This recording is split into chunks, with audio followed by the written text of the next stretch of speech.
Yo, what it do, family? Uncle T coming back at you with another Toombs talk. I appreciate y'all for tuning in, coming kicking it with your unc. We've got the Dragon Reiki on the background. You can find this and my other Reiki playlist on YouTube. Get some of these Reiki vibes.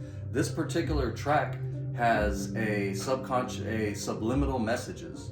Some subliminal messages that are barely audible in the background to help you connect with your dragons, right? So you know your Uncle T messes with the dragons heavy, and actually I had pulled a card, I had to stop the video, but I'm gonna show this. We've got the Ouroboros. It's kind of like the dragon eating the tail.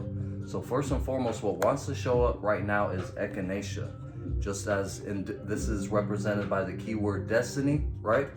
So you know, that's going to be kind of on the foreground or the preface of this particular new moon reading. We've got a new moon in Aries coming up April 17th. New moon in Aries coming up April 17th. Aries is a fire sign. It's the initiator. It's a cardinal fire sign. It's the beginning of the spring season. So, you know what I'm saying? New moon, new season, new start of the zodiacal year, right? Aries.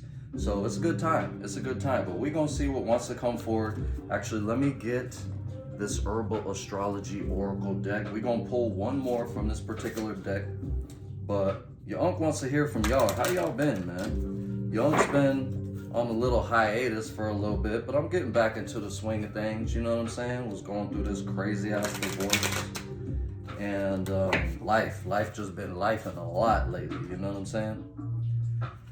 But take a deep breath, feeling good, feeling great, and you know, let's see what fate or destiny has to bring forward in this new particular cycle of my life, and let's see what is going on for y'all in y'all lives. So we've got lemon balm nurture. I love it, and it's got the little bee right here. Spring season, we got the bees. I got some lemon balm growing right over there, matter of fact. And then we've got this nurture, the mothery aspect of the nurturing nature that is mothers. You know, that mothers bring, that mothers provide, that motherly essence, that soothing, calming essence.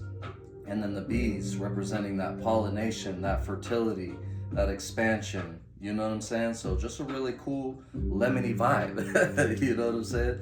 It's represented by the number 52. 5 plus 2 is 7.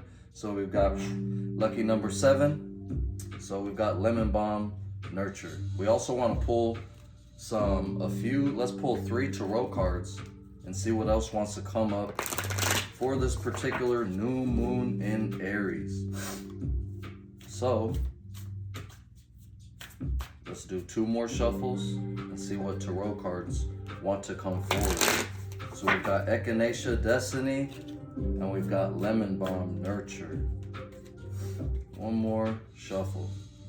Sorry, I brought this table down from upstairs and it was a little dusty, so I feel like the dust allergies are getting at me right now. Oop, this one wants to jump out. Wow, 9 of Swords. 9 of Swords. So some of y'all been stuck up in your head, maybe up all night, thinking, contemplating. So let's do that. Since these want to jump out, let's see what other 2 want to jump out. We're getting 3 cards right now from the tarot. What else wants to jump out? 9 of Swords. Again, stuck in your head. It's the number 9 card. 9 is the ending of a cycle. We talked about echinacea and destiny. So this can relate to ending a particular negative cycle. We've got the King of Swords. The King of Swords. Let me show y'all. We've got the 9 of Swords. It's this person, you know, awake at night. The swords represent air, which can represent the mind, our thoughts, things like that. Stuck in our thoughts. We've got the King of Swords, some more air. Interestingly enough, some more air. So the King of Swords, it's like he ain't having none of that. You know what I'm saying? He's going to use his sword to cut off any excess fat, anything that is not wanted. So you're being asked right now to step out of this 9 of Swords energy, being stuck in your head up all night, thinking, wondering, to being your King of Swords. You know, just cut that shit out. Straight like that. Cut that shit out. You are the king of your domain, and more specifically, you are the king of your mind. And then we've got these herbal astrology cards of nurture and destiny. So, you know, it's about nurturing yourself, but maintaining boundaries. You know, that is a part of nurturing ourselves, is maintaining the boundaries and cutting off anything or any person that is not wanted or that doesn't serve us. You know what I'm saying? Not from a egotistical, selfish type of thing, but from a healthy, selfish aspect. You know what I mean? Some people are here to help, and some people are quote unquote here to hurt. We don't want none of that. So this is the last card that wants to come out. Knight of Swords. This is crazy. All this sword energy. Nine of Swords, King of Swords, Knight of Swords. The Knight of Swords is one of the fastest moving energies in the deck. You can see he's got this warrior-like nature. He's charging straight into battle. So the Nine of Swords, you know, you're stuck in your head, you're up all night, you're thinking all these thoughts. The King of Swords says it's time to step up, step into your kingship, you know, male or female, to step into your sovereign role, whatever that is. And it's like, we are the sovereigns of ourselves. We are the sovereigns of our own domain. And more specifically, we are the sovereigns of our mind. Don't let anyone or anything get too deep, too rooted into your mind. You know what I'm saying? Don't let them fuck with your mind like that. Remain in this King of Swords energy, and if you have to, you send out your Knight of Swords straight into battle. Now, what can be your Knight of Swords? It can be, you know, like a projection of yourself in terms of, you know, getting into this space, meditating, knowing your boundaries, setting, you know, your boundaries and intention, and that precedes yourself. So when you're encountering people, it's not even about, you know, what you're saying or doing, it's the energy that comes forward. Like I had mentioned, I don't know if it was in this one or last one, but because I recorded a video, then I had to stop it. But I talked about my fiery nature, the fact that I'm a Leo rising. So your rising sign is kind of like what people see, or when you first introduce somebody. Or one thing that I thought was really cool is I heard about it as your front yard. Like, how do people see your house? When they're driving by and they see your front yard and the outside of your house, that's kind of like your rising sign. The sun sign is like your living room. How do people come in? Do they feel comfortable in your living room, in your living quarters? You let them in a little bit more, you know, to get an essence, to get a feel for what you got going on. And then your moon sign is like your bedroom. What are you like in private? What are your private quarters? What are your deep subconscious thoughts? You know what I mean? How does we allow ourselves a lot more vulnerability in the bedroom versus how we present ourselves in the living room, you know what I'm saying? Versus how we present ourselves to on the front porch, right? Waving by people, oh, this guy's nice, you know what I'm saying? So anyway, it's about putting your energy and quote unquote putting your best foot forward.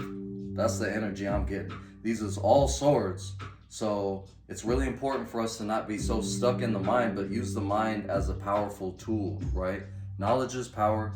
Get whatever type of knowledge that it is that you may need in these particular times to move forward with your destiny, to break these particular negative cycles, and nurture yourself, more importantly. This lemon balm aspect. Nurture yourself is, you know, something to do with the bees too. The bees and the honey.